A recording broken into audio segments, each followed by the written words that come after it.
Hello friends, स्वागत है आपका अपना YouTube channel Bihar board class 10th में। तो प्यारे बच्चे, आज जो बताने वाले हैं क्लास 10th के यानी कि जीव विज्ञान जिसको कहते हैं बायोलॉजी का चैप्टर 3 यानी कि जीव जनन कैसे करते हैं। इसका मैंने आपको ऑब्जेक्टिव तो पहले ही करवा दिया था। आज के वीडियो में आपको सब्जेक्टिव पूरा पूरा करवाऊंगा।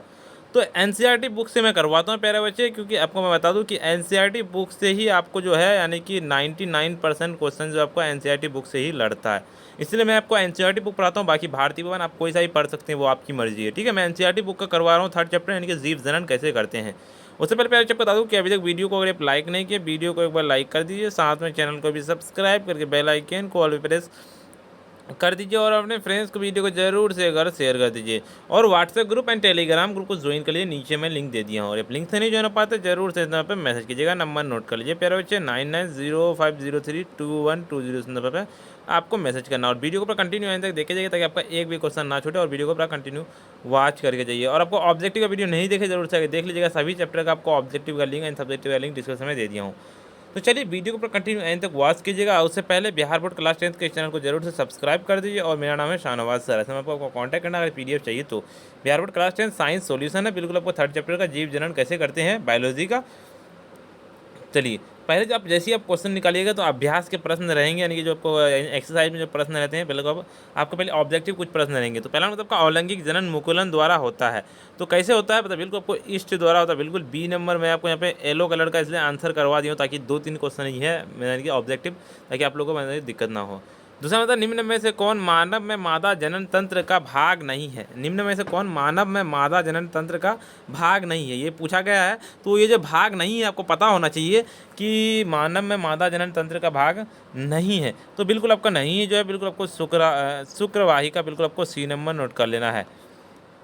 चलिए, और उससे पहले आपको बता दो परिचय कि ना, अगर बहुत सारे स्टूडेंट आप लोग कॉल कर रहे थे और मैसेज करते हैं कि सर हमको पीडीएफ चाहिए, तो आपको पीडीएफ इस नंबर पर कॉन्टैक्ट करना भी अच्छे, और 299 में मिल जाएगा। आप लोग वीडियो में कमेंट करते हैं बार बार, ठीक है, इसमें आपको नंबर भी दे दिया। चलिए अगले नंबर सत्ता का तीसरा नंबर सत्ता प्राग कोष में होते हैं। प्राग कोष में जो बिल्कुल होते हैं आपको पता होना चाहिए, डी नंबर यानी वो जगह प्रागकण होते हैं, बिल्कुल आपको डी नंबर नोट कर लेना है।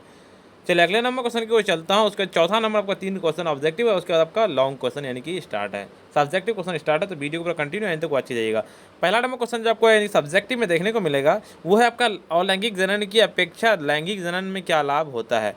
तो आपको उत्तर में होता है लैंगिक जनन की निम्नलिखित लाभ हैं।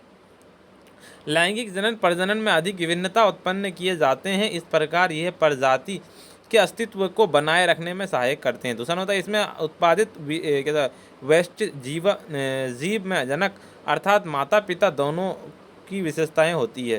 तीसरा होता है अलैंगिक जनन की अपेक्षा लैंगिक जनन में विषमताएं अधिक व्यवहारिक होती है। इसका कारण यह है कि अलैंगिक जनन में डीएनए और आनुवंशिक कोशिकाएं संरचना के अंदर कार्य करना होता है। बिल्कुल वैसे आपको इतना लगना चाहिए। उसके बाद 5वां नंबर आपको क्वेश्चन क्या रहेगा, 5वां नंबर क्वेश्चन आपका जो रहेगा पहले से वो रहेगा आपका 5वां नंबर क्वेश्चन कि मानव में विरसन के क्या कार्य हैं। तो विरसन के कार्य, ठीक है, शुक्राणु का उत्पादन करता है जिसमें पिता के अगुणित गुणसूत्र विद्यमान रहते हैं। टेस्टोस्टेरोन हार्मोन का उत्पादन करना जो लड़कों को क्या कहता है यौन अवस्था में लक्षणों की नियंत्रण भी कराता है। बिल्कुल आपको इतना कर देना, ठीक है। चलिए अगला नंबर क्वेश्चन की ओर चलता हूँ आपका पहले अच्छे। अगला नंबर क्वेश्चन क्या कहता है आपका, बहुत सारे ऐसे भी यहाँ पे स्टूडेंट होंगे, गर्ल्स यानी कि होंगी, तो आप लोगों को यानी कि ये नहीं करना है, ठीक है, शर्माना नहीं है, क्योंकि आपको अगर साइंस रखिएगा बायो भी रखिएगा तो आपको पढ़ना ही है। पढ़ाई से कोई भी किसी तरह का भी आपको हिचकिचाहट नहीं करना, ठीक है। चलिए छठा मतलब स्राव को क्या कहते हैं। तो ऋतुस्राव में योनि मार्ग के रुधिर का क्या म्यूकस के रूप में प्रति माह स्राव होता है। अंडा से प्रत्येक माह एक अंड का मोचन करता है, अतः निषेचित अंड की प्राप्ति हेतु गर्भाशय भी प्रति माह तैयारी करता है। अतः इसकी भित्ति क्या मांसल में स्पॉन्जी हो जाती है। यह अंड के निषेचन होने की अवस्था में उसके पोषण के लिए आवश्यक होती है, परंतु निषेचन न होने की अवस्था क्या मांस परत की भी आवश्यकता नहीं होती। अतः यह परत धीरे टूट कर योनि मार्ग के रुधिर का म्यूकस के रूप में निकासित हो जाता है, यानी कि निकल जाता है। चलिए चलिए 7वां नंबर क्वेश्चन क्या होता है, पुष्पी के अनुदैर्ध्य काट का निम्नांकित चित्र होता है। ये क्वेश्चन आपको ना पहले चाहिए एग्जाम की दृष्टि यानी कि बोर्ड एग्जाम की दृष्टि से आपको बता दूं कि 200% आपको यानी कि इम्पोर्टेंट कर लेना है ये वाला। देखिए, मैंने इससे पहले आपको और भी यानी कि केमिस्ट्री, फिजिक्स सब में आपको यानी कि चित्र वाला करवा दिया हूँ। तो सबको ना पहले जितना भी मैं चित्र करवाता हूँ सबको मैं इम्पोर्टेंट करवा देता हूँ, क्योंकि आपको चित्र 2 को चित्र रहेंगे, एक ही बनाना है, ठीक है? तो देखिए, आपको इसका अंतर है, आपको पहले फूल का चित्र बना देना, ठीक है? इधर आपको ऊपर वाला भाग आपको वर्तिकाग्र हो जाएगा, इधर वाला आपका वर्तिका हो जाएगा, और क्या कहते हैं नीचे वाला अंडा से हो जाएगा। आप तीनों को मिला करके इसको कहते हैं इस तरीके से कहते हैं, ठीक है? और इधर वाला ऊपर भाग यानी कि कहते हैं प्राग कोश हो जाएगा, और इधर वाला आपका तंतु हो जाएगा, और इधर वाला दल यानी कि पंखुड़ी हो जाएगा, और इसमें बाह्य दल हो जाएगा दोनों, ठीक है? बिल्कुल आपको यानी कि आपको इतना लिख देना, ठीक है? चलिए, उसके बाद आपको आगे 8 नंबर क्वेश्चन क्या कहता है आपका, कहता है गर्भ निरोधन की विभिन्न विधियां कौन सी है? तो गर्भ निरोधन की विभिन्न विधियों को विस्तृत तौर पर निम्नलिखित प्रकारों से विभाजित किया जाता है। मतलब प्राकृतिक उपाय, इसमें शुक्राणुओं तथा डिंब के मिलने का संभावना को कम किया जाता है। इस विधि को क्या ऋतु चक्र के 10वें दिन से 17वें दिन का यौन क्रिया से बचा जाता है, क्योंकि इस अवधि के दौरान क्या डिम्बोत्सर्जन की उम्मीद रहती है तथा निषेचन की संभावना अधिक होती है, ठीक है? चलिए, अगले नंबर क्वेश्चन की ओर चलता हूं। मैं आपको तो अभी यहाँ पे सिर्फ आंसर करवा देता हूँ, क्योंकि आपको लॉन्ग फॉर्म में तो समझा सकता नहीं हूँ, ठीक है? चलिए, अगर आपको कहीं पर भी समझाना होगा तो आप ज़रूर से कॉल करके पूछ लीजिएगा, समझ में आ जाएगा आपको। यहाँ पता है एक तरीका यांत्रिक अवरोध का है, जो जिसमें शुक्राणु अंड कोशिका तक ना पहुँच सके, शीर्ष को ढकने वाले कंडोम तथा अथवा योनि में रहने वाली अनेक युक्तियों का उपयोग किया जाता है, ठीक है? दूसरा तरीका शरीर में हार्मोन संतुलन के परिवर्तन का है, जिसमें अंड का मोचन ही नहीं होता है, अतः निषेचन नहीं हो सकता। गर्भधारण रोकने के लिए कुछ अन्य युक्तियां जैसे लूप अथवा कॉपर्टी को गर्भास्थापित करके भी किया जाता है, ठीक है? उसके बाद आपको लास्ट में आपको, यदि पुरुष की शुक्रवाहिका को अवरुद्ध कर दिया जाए तो इससे शुक्राणुओं का हस्तांतरण रुक जाता है। इस प्रकार यदि स्त्री की अंडवाहिनी अथवा फिलोपिन नलिका को अवरुद्ध कर दिया जाता है तो अंड डिंब या फिर गर्भाशय तक नहीं पहुंच सकेगा। इस तरह दोनों ही अवस्थाओं में निषेचन नहीं हो पाएगा। बिल्कुल वैसे आपको इतना लिख देना, ठीक है?